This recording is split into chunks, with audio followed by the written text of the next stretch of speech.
Hello, this is a video for Excel Statistics 1. It is the third video in this series and it will cover the mean and variance of the discrete uniform distribution.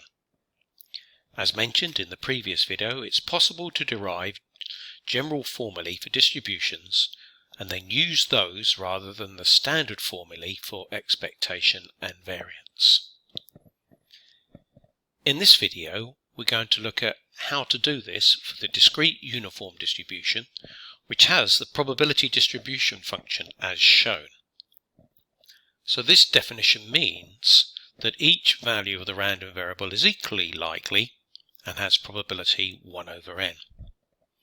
Using the formula introduced in the last video, we are going to calculate the mean and variance for this general uniform distribution that takes values from 1 to n.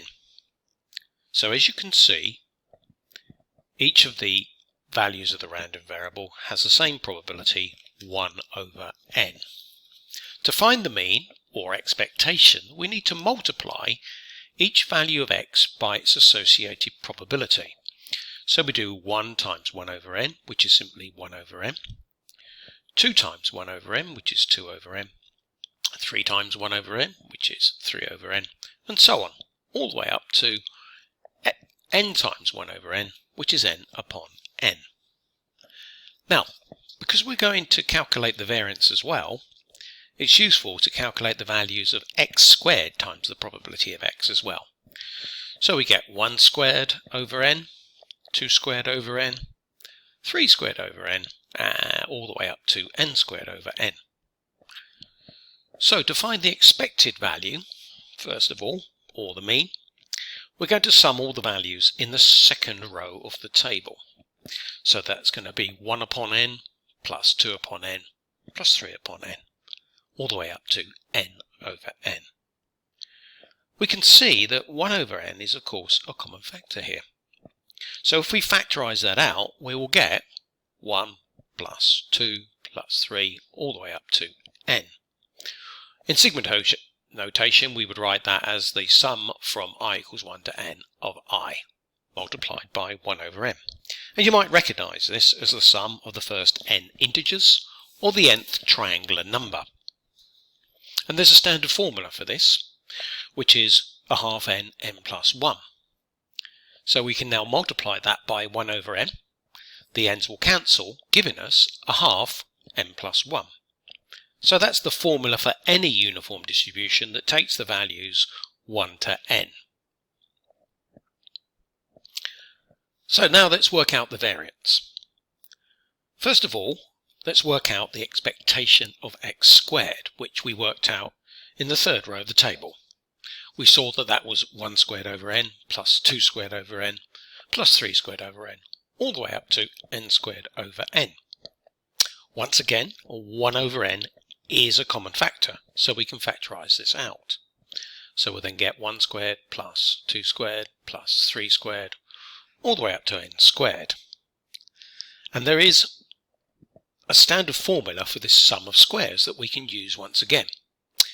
So we've got the sum from I equals 1 to n of I squared times 1 over n, and the formula for this is n times n plus 1 times 2n plus 1 over 6. Once again, the values of n will cancel, and we can simplify the expression for the expected value of x squared to n plus 1 times 2n plus 1 upon 6. This isn't the variance. We still got a bit more work to do because the variance is the expected value of x squared minus the expectation squared.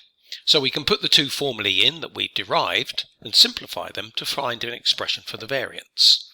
So those are the formulae that we have derived, and we can see that there's a common factor of n plus 1 and that we need to put the terms over a common denominator of 12.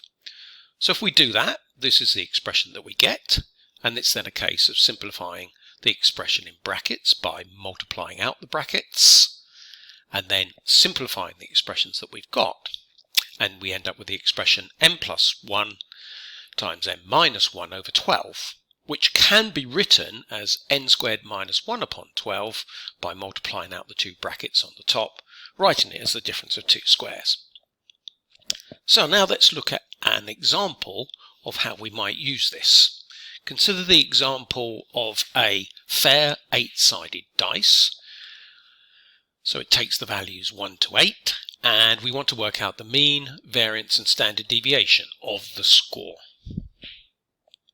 So the expected value will be n plus 1 over 2. In this case, n is equal to 8, so that will be 9 over 2, which is 4.5. The variance is n squared minus 1 upon 12, so once again we substitute n equals 8. That will give us 63 over 12, which is 5.25. The standard deviation is the square root of the variance, so we just take the square root of the variance, and that will give us 2.29 to 3 significant figures. So it's fairly straightforward to apply these standard formulae. That's the end of this video. In the next video, we'll look at working out the expectation of a function of a random variable. We've been using the expected value of x squared in this video, but we can extend this to other functions of x.